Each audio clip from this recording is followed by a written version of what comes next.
किसी ने मुझे एक न्यूज़ फॉरवर्ड किया, उसमें मैंने देखा एक इंटरव्यू में श्री मिथिलेश जी ने मुझे अर्बन नक्सल का संज्ञा दे दिया है। तो वाह, मतलब मैं यही मतलब एक सोच की कितनी सोच किसी की गिर सकती हो। मैंने देखा कि एक खाकी का इंसान जिसने अपनी जिंदगी कुर्बान कर दी राष्ट्र के नाम पे, जिसने हर तरह के माफियाओं से, सिंडिकेट से, हर तरह के क्रिमिनल से, गो तस्करों से सबके साथ लड़ाई किया, अपनी जान जोखिम में डाली, जाके एक ऐसे क्षेत्र में काम किया जहां लोग घूमने भी नहीं जाते, उसको ये कहते हैं कि ये अर्बन नक्सल है।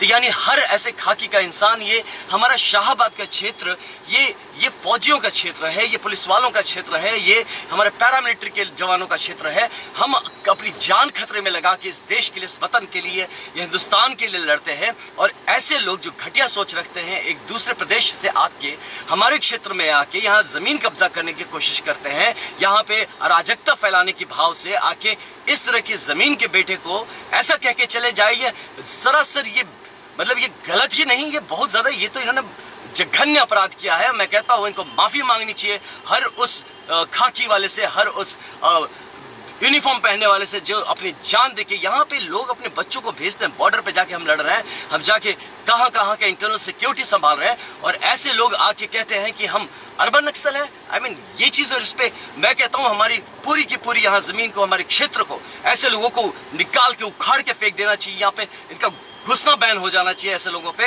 जिनको ये नहीं पता कि किन शब्दों का चयन करे और क्या चीज होता है। ये नैरेटिव खड़ा करने के लिए यहाँ पे आए हैं, इनका दूर दूर तक कोई मकसद नहीं है हमारे क्षेत्र के लिए काम करने के लिए। एक घर का लड़का खड़ा होता है यहाँ पे अपने क्षेत्र, अपनी जगह के लिए काम करने के लिए, और ये यहाँ पे आके खड़ा होकर उसे अर्बन नक्सल का संज्ञा देते हैं। इन्हें पता भी है कि क्या चीज होता है।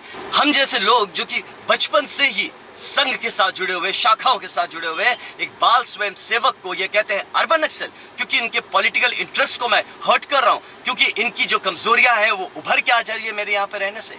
तो ये चीजें ऐसे नेतृत्व का भाव लेके हमारे लोगों को बरगला रहे हैं, क्या हम बेवकूफ समझ के रखा अपने हमारे बक्सर वासियों को और हमारे शाहबाद के लोगों को। तो ये मैं बता दूं आपको साफ साफ भाई साहब कि आप इस बात को जान लें कि वर्दीधारियों के ऊपर ऐसी अगर कोई भी आवाज उठेगी, यहाँ सेना के काफी जवान हैं, ये हमारा शाहबाद क्षेत्र सेना के लोगों का है, ये पैरामिलिट्री के लोगों का है, ये पुलिस के लोगों का है, और यहाँ पे ऐसी कोई भी बात चलेगी तो आपको यहाँ से मैं बता रहा हूँ एक सिंगल वोट क्या आपको यहाँ पे एक पानी भी नसीब नहीं होगा। हम ऐसे लोगों को, हम सबको यहाँ पे लाते हैं, जो भी आते हैं हम इनको बहुत ही इज्जत से देते हैं, और आप आके हम हमारे घर के बच्चों को, हमारे घर के बेटों को आप ऐसी बात कहेंगे, शर्म आनी चाहिए आपको ऐसी संज्ञा देते वक्त। और कि हम जैसे लोगों को जो कि अपने धर्म के लिए जीते हैं, अपने धर्म के लिए मरते हैं, और क्या चीज कमी, आप कितने बड़े यहाँ पे आप पाखंड करके आ रहे हैं यहाँ पे, और आप स्वरूप लेके चल रहे हैं। जनेऊ मैं पहनता हूँ, जनेऊ का क्या नियम होता है, क्या कानून, आपको क्या पता है? आप आके देखिए हमारे जीवन में कितना डिसिप्लिन से हम लोग रहते हैं और किस तरह से जीवन जीते हैं। हम जानते हैं कि हमारी भूमि जो है ये विश्वामित्र जी की भूमि है,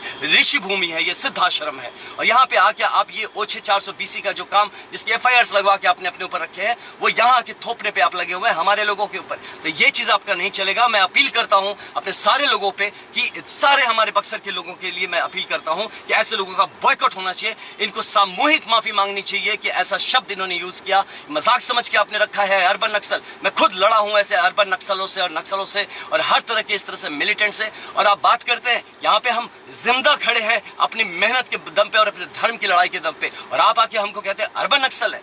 शर्म आनी चाहिए आपको। अगर आपको पॉलिटिक्स नहीं आती तो जाके सीखिए। आप यहाँ आके ये गंदी भाषा का यूज करके आप यहाँ पे पॉलिटिक्स नहीं कर सकते। यहाँ पे अब पॉलिटिक्स नहीं होगा, यहाँ पे विकास का काम होगा। इस जगह पे आप जैसे लोगों की कोई जरूरत नहीं है, और बता रहे हैं आप 4 तारीख के बाद आपको यहाँ पे एक गिलास पानी कोई नहीं पूछेगा। आप देखते रहिएगा। आपने बक्सर का अपमान किया, आपने सिर्फ मेरा अपमान नहीं किया, आपने सिर्फ मुझे अर्बन नक्सल नहीं कहा है, आपने हमारे बक्सर के हर वर्दीधारी को आपने गलत जलील किया है, और इसका बदला ये जमीन आपसे लेगी। आप देख लीजिएगा। हार तो आपकी निश्चित है भाई साहब। मैं आपको बताता हूँ, आपको माफी मांगनी चाहिए यहाँ के लोगों से, और मुझ जैसे मैं इतना गुस्से में आता नहीं हूँ, लेकिन मेरी वर्दी पे अगर कोई भी दाग लगाएगा तो मैं बताता हूँ आपको, आप देख लेंगे कि फिर इस वर्दी का प्रताप क्या होता है।